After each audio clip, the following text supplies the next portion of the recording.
I hooked up with his look-alike while drunk, and now my boyfriend is gone and even my closest friends won't answer me. That's the sentence that plays in my head when I'm rinsing a coffee mug, when I'm waiting for the bus, when I roll over at night and my hand hits the cold half of the bed. I didn't mean to ruin anything, but I also didn't trip into it by accident. I walked into it, one sloppy choice at a time, because attention felt easier than honesty and a yes felt easier than saying, "I miss you, please come home early." It started at Kayla's birthday. She picked a place that pretends to be a restaurant until 10 and a club after. We promised to be chill, then ordered a round of shots before we even opened the menus. I told myself I'd have 2 drinks and then Uber back to Liam, who had kissed my forehead that morning and said he'd try to stay awake. 2 became 4. The room softened, the music sharpened, and people I only knew from Instagram stories turned into friends for a night. Kayla's cousin brought 3 guys from his office. One wore a denim jacket over a dark hoodie, had soft brown eyes and a crooked smile. When he turned his head a certain way, I felt that small tug in my chest I always feel when Liam looks up from his book and says, "Come here." The guy said his name was Drew. He asked what I did, and I told him about the coffee shop and the regulars, how I can pour a heart even on a bad morning. He said he does marketing and hates most crowds, that he only came because Kayla made him, and I said same, even though I had picked the loudest table. We danced because that's what you do when the lights dip and the DJ throws on the songs you knew by heart when you were 20. We danced in a circle, then a messy line, then back to a circle because drunk people love shapes. My phone buzzed in my back pocket. "Liam, how's the chaos?" I sent a picture of Kayla wearing the little paper crown and typed, "Wild, but I'll head home soon." I meant it when I hit send. 5 minutes later I didn't. Drew leaned in to hear me and the warmth of his breath touched my neck, and something in me that was tired and prideful sat up and said yes. I wish I could say I didn't know what I was doing. I knew. Kayla announced an after-party at a dive 2 blocks away. On the walk Drew matched my steps like we'd done it 100 times. "Is your boyfriend coming out?" he asked. I laughed and said, "He's a homebody," which was lazy and unkind. Inside the dive the lights were mean and the drinks were cheap. Someone begged the jukebox to love them. Drew asked if I wanted air, and we stepped into the alley where the night smelled like rain and cigarettes. He asked me again what I do for fun, and I started to draw a heart in the air with my finger the way I do over latte foam. And he kissed me mid-silly flourish. I didn't step back. It felt warm and familiar. Not Liam, but close enough if I squinted my want. I hate admitting that. It makes me sound like someone who turns other people into mirrors. That night, that is exactly who I was. I let the kiss last. I let it be an answer to a question I was too scared to ask at home. "There's a hotel across the street," he said. "I've got points." He said it like a joke, so I could pretend it wasn't a decision. I could have said no. I nodded instead. The lobby was too bright. The elevator carpet hushed our feet. In the mirrored wall I saw a version of me I wouldn't admit to. In the room I put my phone face down like a child hiding candy in plain sight. He lowered his voice the way Liam does when he's trying not to wake our neighbors. I felt small and huge at once, like a dare wrapped in a blanket. It was clumsy and fast because drunk things are. Half my brain whispered, "You can still stop." The other half said, "Just a little more and then you will." I didn't. He fell asleep with an arm over his eyes. I stood at the window and stared at the river, dark as a secret. I showered with hotel soap and told myself water could fix what it couldn't touch. I left before dawn. Outside, the air was gray and honest. I texted Liam, "Phone dying, might crash at Kayla's, love you," and turned off my phone so I wouldn't have to see the read receipt. When I walked into our apartment, Liam was making coffee. Hair damp. Sleeves pushed up. He smiled when he saw me, then paused like a word had slipped his mind. "Rough night?" he asked, light and kind. I said, "Chaos," and blamed tequila and cousins and the DJ when the only person to blame was me. He handed me a mug and kissed my temple and told me to sleep. I told myself I would carry the mistake to my grave. Lies are good at sounding like plans. I thought I had time. I did not. A week later Kayla posted the birthday dump. Candles. Glitter. Blurry laughter. And then slide 5, where the camera caught me on the dance floor while she filmed herself. I'm front and center. Behind me, out of focus but plain, Drew is kissing my neck and my face is tilted up in a yes that doesn't need sound. You can't miss the jacket. You can't miss me. Liam and I were on the couch when the notification pinged. He swiped, scrolled, stopped. He didn't throw his phone. He set it down like it might bruise. Please tell me I'm wrong, he said, quiet. Tell me he grabbed you and you pushed him away. I opened my mouth to lie, and a smaller truth fell out. I was drunk, I said. He closed his eyes as if he was putting a memory back in its box. Were you just drunk? He asked, and the word just hurt more than if he'd yelled. I said, we kissed, and then I said, I'm sorry. And then the rest came because once you start telling the truth it pulls its friends into the room. I told him about the hotel, about leaving before sunrise. I did not give details. I watched his face fold in on itself in small, final ways. He stood and went to the bedroom and took down the duffel from the shelf. He packed like someone who had practiced leaving without breaking his hands. Socks. Charger. The book he was reading. The hoodie I had slept in 100 times.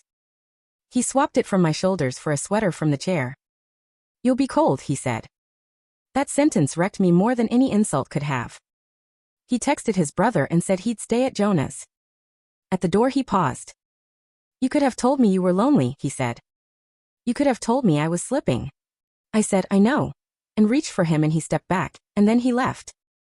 I sat on the rug and tried to count my breaths. 4 in, 4 out, and then I lost track. I called Kayla. She didn't answer. I texted Tessa. She wrote, oh my God, and then, girl, like we were doing gossip, and then nothing else. I messaged Drew because shame is a bad driver. He didn't reply. Maybe he deleted me in the elevator. Maybe he went home to someone who has no idea I exist. The next days were long and thin. I made coffee for strangers and kept forgetting orders. My manager told me to take a break. I scrubbed a clean counter because work feels holy when your heart is a mess. My mom called to ask about Sunday dinner and I said, we'll see, which is code for everything is on fire and I don't want you near the smoke. Liam's brother texted, he's safe. The kindness in that burned and soothed at the same time. I cleaned the apartment like neatness could fix it. Washed sheets. Vacuumed behind the couch. Took out the trash twice. I thought, if I make the place perfect, he'll come home to the version of us that deserves it. That is not how people work. The group chat dimmed around me.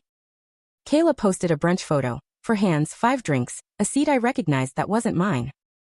I typed an apology for turning her night into a mess. She replied, I love you, I need time. I gave it to her. It stretched like gum. Tessa unfollowed me. Another friend sent a voice note that began with, I don't want to take sides, which always means they already did. Liam came by a week later to grab more clothes and the toolbox. I had a page of notes in my pocket like a coward, lines I'd practiced so they would come out in order. I said, I'm sorry, and he said, I know. I said, I'll do anything, and he said, I believe you.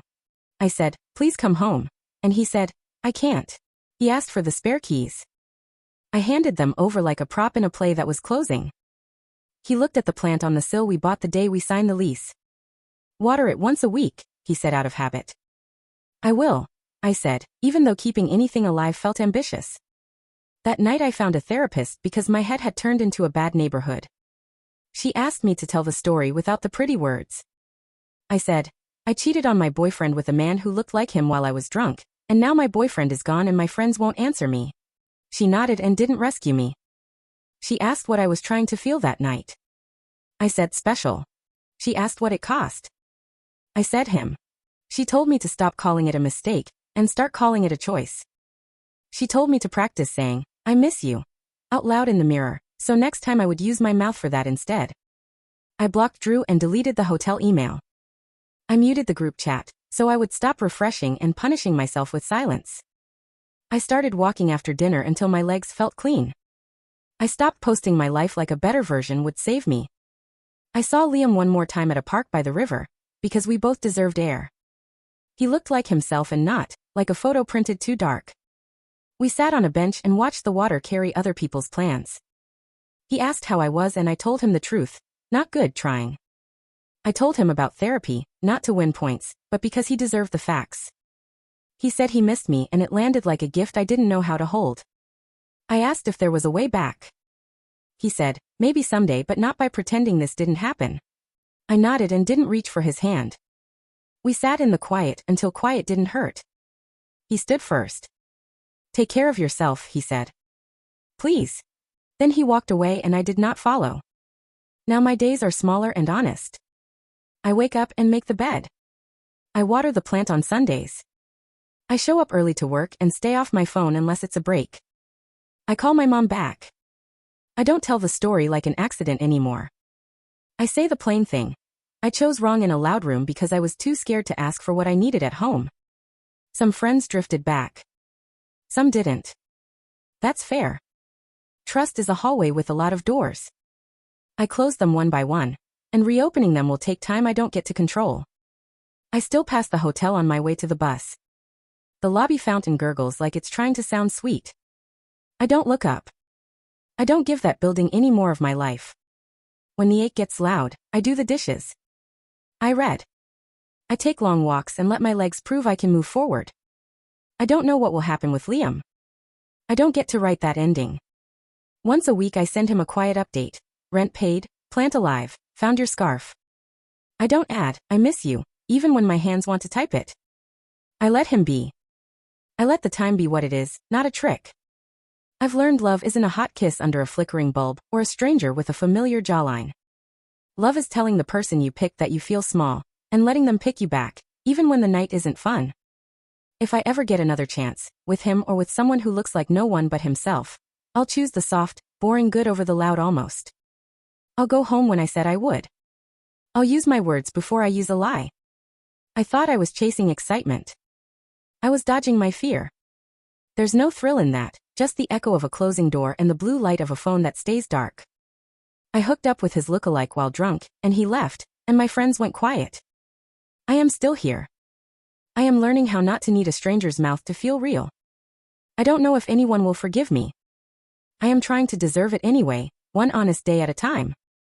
I keep moving, even slowly.